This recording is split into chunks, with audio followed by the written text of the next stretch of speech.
How's it going, guys? Brand new week, and yeah, there have been some tectonic movements, I guess, as far as South African football is concerned.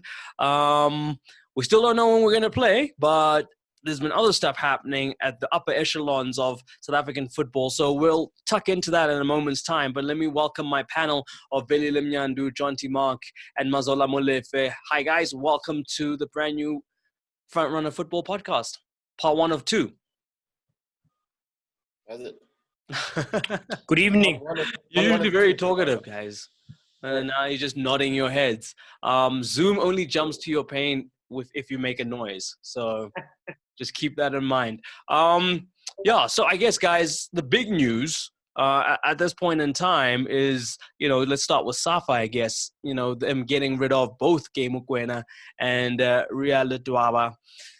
Having met at the weekend and then resolving to kind of, get these two out of the picture, so to speak. And, if you listen to the acting CEO, Mr. Motlanthe, he sounds like a man who does everything by the book. So you suggest, you would assume it was done all by the book. But one Real Dwaba comes out today and says she's not having it. She's going to challenge the whole thing. Yeah, guys. Lots to tuck into here. Jonty, Mark, let's start with you. What do you make of the eruptions at SAFA? The latest one. I think the moral of the story is if you go against Danny Jordan, you're pretty stuffed as a member of SAFA. I mean, I don't think anyone was very surprised that Game Mokoena got removed as vice president after he released the self-titled Mokoena report, and it was leaked to the media, and obviously all that. SAFA issued a strong statement refuting that, and then there was, I think, a letter even sent by SAFA to the NEC asking if they thought that Mr. Mokoena should be suspended in some way.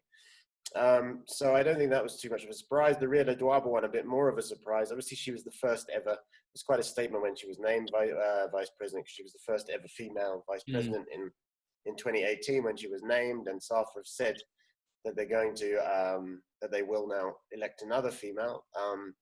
But she apparently wrote a letter to the sports minister and took the side of Mokoena, arguing that he shouldn't have been fired in the lockdown period. But yeah, they took exception to that. I mean, the line is that, you're not allowed to go to government. They've bandied the kind of government interference line around, and I guess Real Dwaba can challenge it. I'm just not sure how you go about getting a decision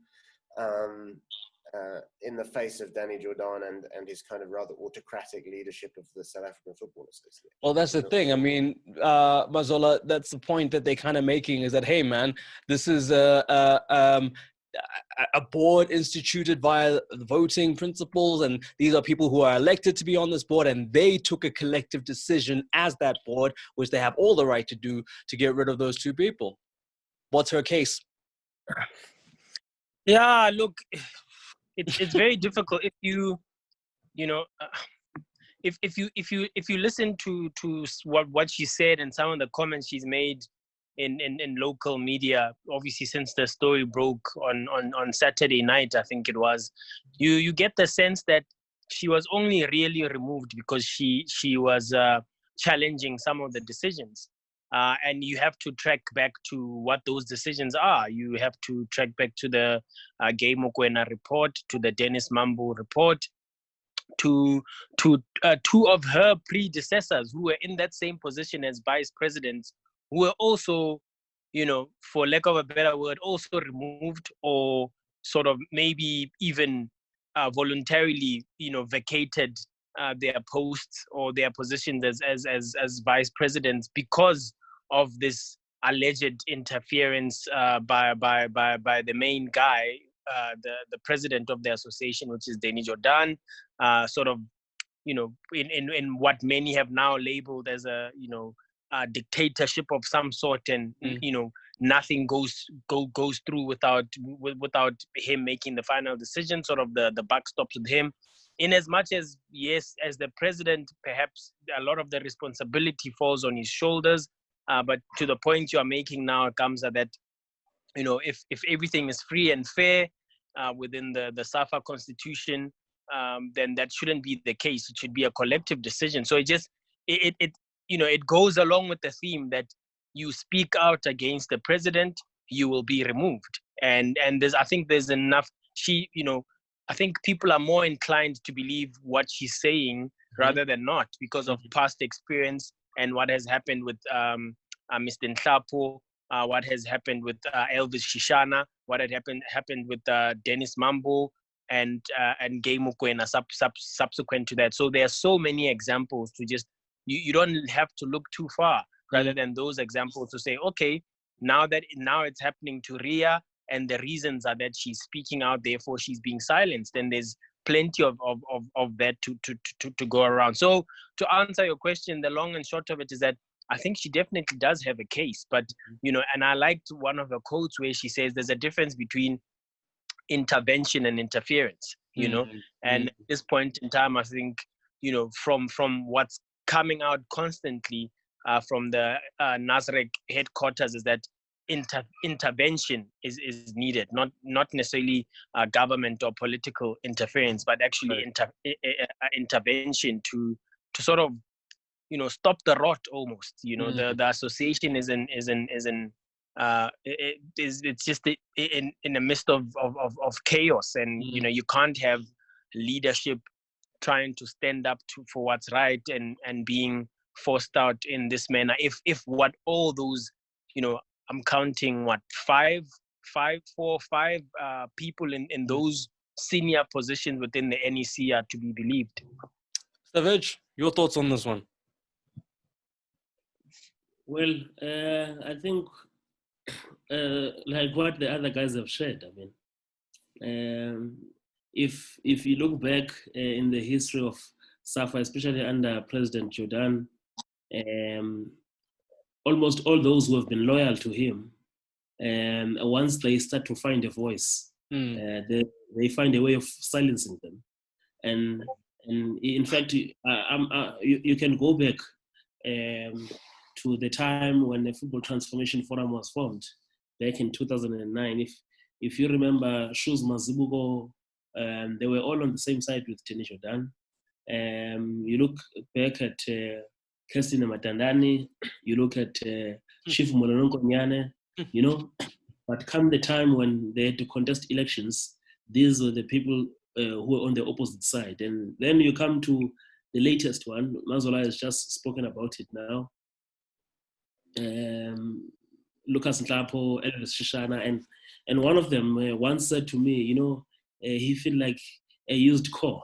We can finish off the word when he says he felt like a used car. Yeah. So it tells you the feeling of these guys. How do they feel about this? I remember in the run-up. Used what? Oh man. I used car. Dash. Yeah. So I love the fact that you decided to stop it on the second word. Like, you didn't even go con, you just went call. Anyway, yes, carry on. Yeah.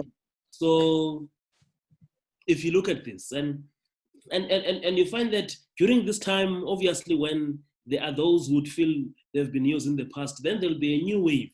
There'll be a new members who are pro him. I remember going into the elections of 2018. Austria was one of the people who was siding with the president, Jordan, at the time. And if you remember, there were even rape allegations at the time against the SAFA president. It's something that I see now. She's also qualifying to say no. She the law must take its course. Everyone in South Africa has the right is innocent till proven guilty. Yes. Yeah, but the way it was interpreted back then was that they were defending him. If you remember, at one time, I remember when SAFA House, they lined up there as exact members. Defending Dennis Jordan at the time, and it didn't paint a good picture because here was a female sports leader. Addressing matters of rape allegations, right, and defending the person who's alleged to have done wrong, you know. Right. So Very tone deaf for her. So one person was reminding me yesterday to say, in fact, this weekend to say, you know, as this is happening to Ria, but people still have that image of what happened back in 2018. But look, let's look at the facts. Let's look at the facts of what she's dealing with here. The Mukwena report, the Dennis Mumble report. Is she wrong? I mean, we always say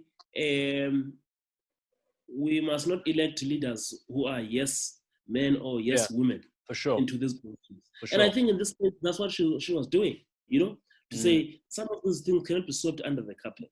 But if you follow what has been happening in the past, it is not surprising. In fact, I was reading her exact address to the NEC here this past weekend. And one of the things she talks about there is that she's saying SAFA cannot be run on gossips, that the allegations leveled against some of them as the vice presidents, that they are driven by ambitions. It's unfortunate and malicious. And these are some of the things which are coming up to say, okay, you're coming up now because maybe you're ambitious. And also, I'm also interested to hear what is going to be the reaction of the sports minister to this whole fracas, because Ms. Lidwaba has been removed as the vice president on the basis of her having written a letter to a minister. Right, you know? Right. So I guess in a situation like that, the minister, and that will not be interference in my opinion, the minister can then have an opinion because this letter was sent to him. You understand? And now there's been a change of leadership at SAFA just because a minister was sent a letter. So here, I think there are some serious issues. And also, I know that, you know, most people were surprised that a VP can be changed by the NEC. Remember what SAFA did prior to the last elections? They amended the rules. You know, they amended their constitution. Right.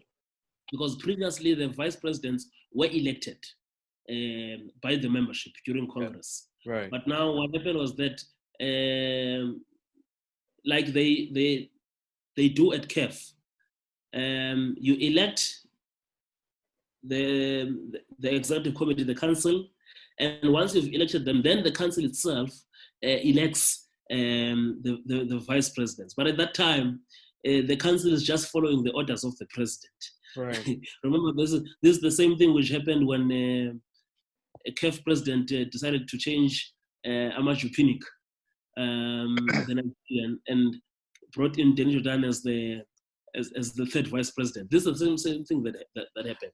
But look, this one is unfortunate, not just for only Reali Dwaba, you know, but also for Gay Mukwena. You know, okay, granted, you want to, you say you've got issues with Gay Mukwena's report as the acting CEO, but he was the acting CEO. He was not the vice president when he made that report. So why change him as a vice president? You know what I mean? So is it a case of you don't trust him anymore? You know, so you feel, so this whole thing is inviting unnecessary attention for me at SAFA, especially at a time when they've got some serious financial issues, like most companies in this country. They are not, it's not a unique situation to them, but and also now, which kind of sponsor will be enthusiastic about partnering with a company like this? For sure, Jonty, and to that point that Veli's making, I mean, you know, we're not hearing people getting fired or let go of at SAFA for not delivering on bringing in the sponsorship. It's never related to the business. You know, where most companies, if you don't deliver, that's why you're out. It's always something to do with the higher ups and, you know, boardroom issues. And it's becoming a hallmark of how they kind of operate when it comes to letting go of people, Johnson.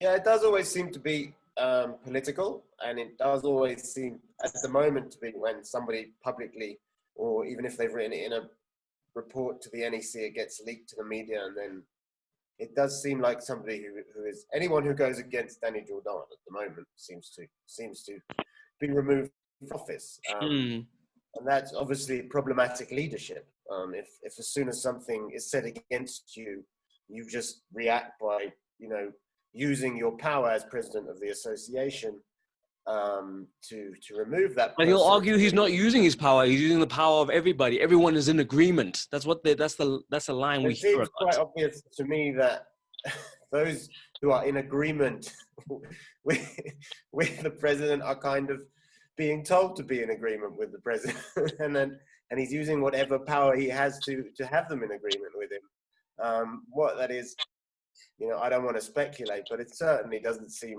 like a fair process is taking place at SAFA, and there's too, like Velile, I think, and Mazola mentioned, it's too many occasions where this is happening for it to be a coincidence, and it not to be a pattern of behavior by one man in particular, who seems to be running SAFA in such a kind of autocratic way, and who seems to just, when something goes against him, just manipulate the situation to have the person who went against him removed from power. And until there's a way of kind of, somebody holding him to account, I can't see how it doesn't carry on, because he just carries on putting people in place that support him, and if you don't support him, bye-bye. And that seems to be the way he runs things, and it isn't healthy. It isn't healthy for South African football, because at the end of the day, we're distracted by political machinations instead of, all the other more important issues that SAFA really need to focus on, like producing, like their national football teams, and like getting sponsors in and getting money into the organisation. So it can't reflect well on them in terms of sponsors actually wanting to come in and sponsor SAFA, because all they see is one guy kind of, deciding what's going on, and I think this has to have contributed, this kind of behaviour and this kind of system has to have contributed to SAFA's, financial situation at the moment as well. There we go. Interesting perspective that they somehow may be paying for their sins. Yeah, as far as that's concerned. Velile? I think the other issue coming from this past weekend, especially from some of those who were in attendance, was that it was also questionable that the president, who was also the point of discussion, continued to chair the meeting and didn't recuse himself from matters which were discussing him, So which when you look at corporate governance, those are other serious issues, If now we are to talk about independence and democracy, it would appear that is non-existent at SAFA, and also, look, it's also easier for some of these NEC members to be siding with him, because some of them want to rise and fill these two spots, So it's that whole thing, politics of patronage, which seem to be driving SAFA all these years. And this is something that has been happening over a very long period of time, and there doesn't seem that there will be a change anytime soon. Right. Okay. No, let's we're gonna wrap that one up. It's quite a lot happening with SAFA, but let's see. The acting CEO did say that, obviously he wants people to focus on the fact that they're working towards getting football back, and that's all up to the government, who they've said they're gonna give the lead. And so as things get gazetted, they're gonna take their cue from the government, essentially, is what he was saying. Mazola, I want to speak to you about Mike Makaab. He came out a bit, not too happy about how his clients were not in on it as far as the whole sale of Bidvest was concerned. What was his biggest gripe when it came to the futures of his players? Even though we've had statements that have since come out saying that, hey, contracts are unaffected. It is what it is. What you sign to is what you're going to be committed to. Yeah, look, I think obviously the whole idea is that he was not consulted from the beginning. I mean, as we all know by now, that players and staff members only sort of really were told officially by the chairman I think it was a Wednesday afternoon or Wednesday morning.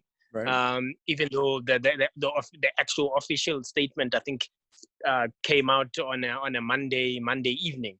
So all along, from as far back as sometime in April, when we were all speculating about the expected sale of the club, nobody knew anything officially anyway. And Mike is just pretty much saying, look, I've got to sit and have conversations with the new owners. At the time when I spoke to him, he had not had these conversations with the new owners. That might have changed, which I doubt, because the PSL has still not come out to say they've ratified the sale. And look, not that I expect that to change anything. I think possibly the PSL could still go ahead and approve the sale. But Mike now has to deal with a situation where 3 of his players, Brighton Hlongo, Lorenzo Godinho, and Terence Jukamanja, most likely are not willing to relocate to Thohoyandou, as we've come to learn. That is the case with many of the Bidvest players.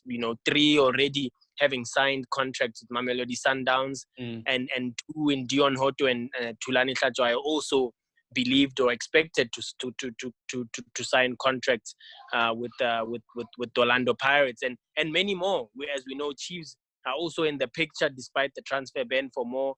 And Mike now sort of has to navigate these uncharted waters, so to speak. What happens now? Do his players, go to the PSL dispute resolution chamber to argue that his players need to be given clearances so they can move on, or will the club be able to sell them prior to relocation?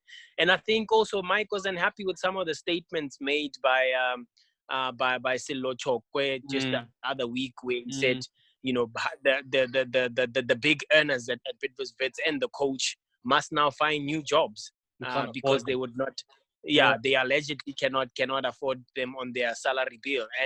And Mike just is clear on that. You can't go around making statements like that. You should engage with the parties in question before making any sort of reckless statements, if you like. So I mean, it's mainly just discussing the broader topic, but focusing also on the 3 players that are under his stable in terms of making a decision now. What happens to Lorenzo Godinho, who just 6 months ago joined Bidvest from Kaizer Chiefs? What happens now? Because that would have been a contract that runs until the end of the season, and then a new one. I think possibly a 3-year, from what I understand, a 3-year contract that possibly kicks in on the 1st of July. Now what? And the same goes for Brighton and Terence. What happens to the commitment that the club had made to them prior to the sale? So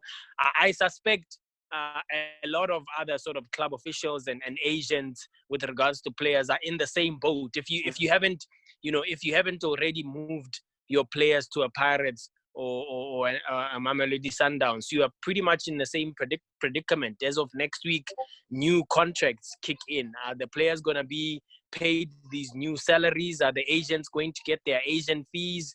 The club officials that are there as well, what happens to them if they had also renewed their commitments to the club and signed some sort of contract extensions on the basis that there was not going to be any sale of any kind? So it is uncharted waters, and I think we're going to keep writing a few more of these stories in the weeks to come. Right. Velile, maybe they can go to India and join Stuart Baxter. He says he's looking for some South Africans to include. What have you made of that? I mean, if you'd given me 10,000 guesses to say where is Stuart Baxter going to end up next, I don't know if India would have even made it. What do you make of his latest job? Mazola must also weigh in on this one because he spoke to Stuart about this latest move. But look, India, I never thought he would end up there. But it also tells you about some of the coaches who come and coach here in the PSL. Because I never thought he would struggle for this long, Right.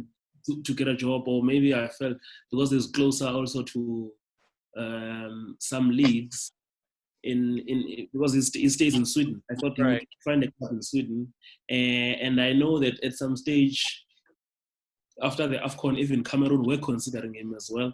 And also there's always been this talk of Kaizer Chiefs as well. So him ending up in India, that came as a bit of a surprise. But to my knowledge, also the Indian league is a short-term league. I think it goes for 6 to 7 months. Okay. So nothing stops him from being there and then go to another league. Right. But I was just surprised that he stayed this long without another job after leaving Bafana in July or August last year. And also, I mean, I know that in South Africa, we always say some of the coaches will come here in terms of their credentials. Where does this lend them? And also sometimes it's surprising that some of the European coaches, once they come here, they struggle to get jobs back in Europe. It's either they're here or they're in Asia.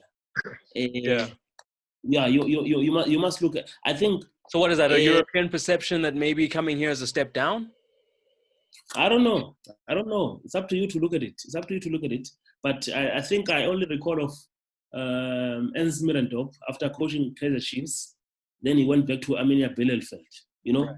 If you look at other coaches, most of them they struggle to go back to the same level they were at in Europe before coming here. Okay, you said we can discuss it. Jonty, why do you think that is? Because why, Velile makes a good point. It almost seems like this is where your career comes to fizzle out in some senses. Yeah, I mean, look, Baxter's got a reputation or a CV as a bit of a globetrotter. I mean, he's coached the Finland national team. He coached in Sweden. He coached England under 18s first. He went to South Africa. He coached in Japan. He coached at Vissel Kobe in Japan. So he's been all over the place. So you could just put it down to the fact that he likes traveling and he likes seeing new experiences. And, that's maybe why he's got a home in Sweden. And I do think, and you would have thought that maybe, he wanted to just settle back in Sweden, as Velile mentioned, and find a club there. And maybe he couldn't. India certainly, I think, as Velile mentioned, their league's short. I think it only starts November, December. So they would hope, one would think probably that they'll be able to start on time. That might have been in his thoughts. It's difficult to know kind of the crossover between seasons in parts of Europe. But I do think Baxter's also had a lot of success at South Africa. So, there's a lot of coaches who've come here and you're like, there's a word that Mazola uses for them sometimes, these guys. Farmers. Farmers. Is it farmers? I'm not sure. They come and you're like, who's this guy? And then they don't really have any success. And then you kind of and there is certainly a case for saying we should trust more in our local guys. For some of the European coaches that have been given jobs here, I think that's fair. But Baxter, he did win 2 league titles at Chiefs. He did win cups at Supersport. But you can say he got Bafana to the AFCON quarterfinals. He's not had a bad track record here. And whether it's hindered his chance of getting a job back in Europe, I don't know. But as Velile did say as well, you don't see many. The only one I can sort of think off the top of my head is Queiroz, but he was obviously Bafana coach, and he went on to be a good assistant for Ferguson at Man U, and he coached the Portuguese national team and Real Madrid. So he certainly didn't do too bad after coaching Bafana. But otherwise, yeah, there is kind of not much. Even Benny McCarthy, I thought maybe he was going to get the Hearts job, but they're giving it to someone else, I see, down there in Edinburgh. Okay. Mazola, do they not have the reputation, or I don't know. It's an interesting question. I don't quite have the answer at the moment. Mazola, is it a sense of adventure you spoke to the man? Is that what it is? Or is he looking at a way of just being in a job once the world kind of resumes, back to more normality by November, December, you're thinking that we're further along from the whole COVID thing and it's just like securing his future. How did he see it? Yeah, funny you should ask that, because that's exactly what I asked in terms of, how have you been out of a job for so long? I mean, you obviously came here, won leagues, coached Bafana, took them to the quarterfinals of a continental sort of competition. That would have obviously put you on the map, but you've now gone since August last year. Yeah. It's almost it's almost just shy of a year since he was in a job. And his reply was that when he left South Africa after the Bafana job, was that he thought he would take it easy for a little while, right? And before he started looking into something again. And what happened was he got a job offer in China to start there. But then we know that the pandemic kind of started already that side early doors. I think by November, December, there were already a few cases in China. So he put a stop to that. He said, he decided there was no way he was gonna go to a country where there was already reports of COVID-19 cases, though it was very much in the early stages. And then he just kind of started. He says he kind of started doing some webinars with the Danish FA and the Swedish FA, and I think he mentioned the English FA as well. I didn't ask to what extent, and then obviously that's when he got a call from the owners of Odisha, who are looking to start up a new project. They've just kind of bought the team from Delhi. The team. I think the team originally from Delhi, and now they've sort of relocating it to Odisha and starting up a new project. They want a lot of young players, and part of it, I think he says it's just to help the family, to support the family, because as I say, it's almost been a year of Stuart sort of out of a job. Obviously I'm not privy to his numbers and his bank account, so I don't know how much money he would have had to keep him going for ever many months or many years. But he says he needs to get back to work so that he can put food on the table, and the Indian Super League was sort of interesting for him. There was a lot more that he said, but running out of time, I suppose. Well, I'm sure you're going to codify it somewhere, right? It's going to exist somewhere else than on this podcast. We can find that. Yes. Okay, yes, cool. Yes. We'll keep a lookout for it then. There we go. Gents, thank you so much. Let's hope that maybe... I know this is going to cut any time, but players and their staff members are testing and they are getting positive tests. 3 from Stellenbosch, 1 from Celtic now. But I don't know what is the issue, because this was also happening with the foreign leagues. Right. Yeah, we must carry on. We must just hold forth. It's a good sign that we are coming back. Right. So we must continue to test and continue to be transparent with the results. Let's hope. Hold forth. Let's do that. We'll see you guys on Thursday. Thank you very much for your time, gents. Keep well. Right. Anytime.